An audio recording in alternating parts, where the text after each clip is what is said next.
देखा गत 24 घंटे हाईएस्ट मैक्सिमम रेनफॉल रिकॉर्ड करा 38 मिलीमीटर नुआपड़ा जिले में और हाईएस्ट मैक्सिमम टेम्परेचर रिकॉर्ड करा बौद्ध जिले में 40.8 डिग्री सेल्सियस। आगामी 7 दिन जो फोरकास्ट रही आगामी 7 दिन पर्यंत वर्षा हल्का मध्यम धरण वर्षा सहित बिजुली घड़घड़ी भी रही संभावना रही।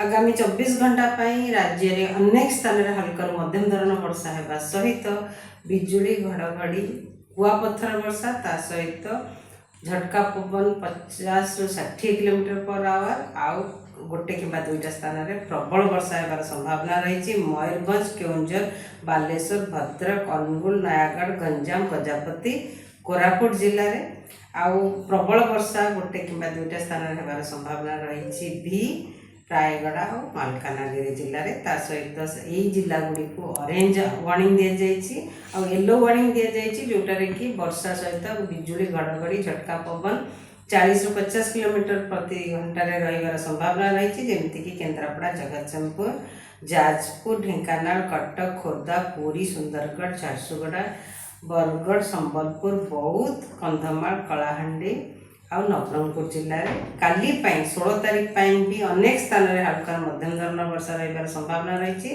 सहित येलो वार्निंग दि जाइए जोटार कि वर्षा सहित बिजुली घड़घड़ी वर्षा और झटका पवन 40 ରୁ 50 किलोमीटर पर आवर प्रति घंटा रही संभावना रही। मयूरभंज केउंझर बालेश्वर गंजाम गजपति कोरापुट नवरंगपुर जिले में 17 तारीख रे कोस्टल ओडिशा मयूरभंज केउंझर रायगढ़ मालकानगिरी कोरापुट नवरंगपुर जिले में वर्षा रही संभावना रही। सहित वार्निंग दि जाइए येलो वार्निंग दि जाइए जोटार कि बिजुली घड़घड़ी सहित झटका पवन 40 ରୁ 50 किलोमीटर प्रति घंटा रही संभावना रही। वर्षा सहित मयूरभंज केउंझर बालेश्वर रायगढ़ नवरंगपुर कोरापुट मालकानगिरी जिले में 18 तारीख रे भी वर्षा वार्निंग दि जाइए येलो वार्निंग दि जाइए मयूरभंज केउंझर बालेश्वर भद्रक केन्द्रापड़ा जगतसिंहपुर जाजपुर रायगढ़ कलाहांडी नवरंगपुर कोरापुट मालकानगिरी जिले में जोटार कि वर्षा सहित बिजुली घड़घड़ी झटका पवन 40 ରୁ 50 किलोमीटर पर आवर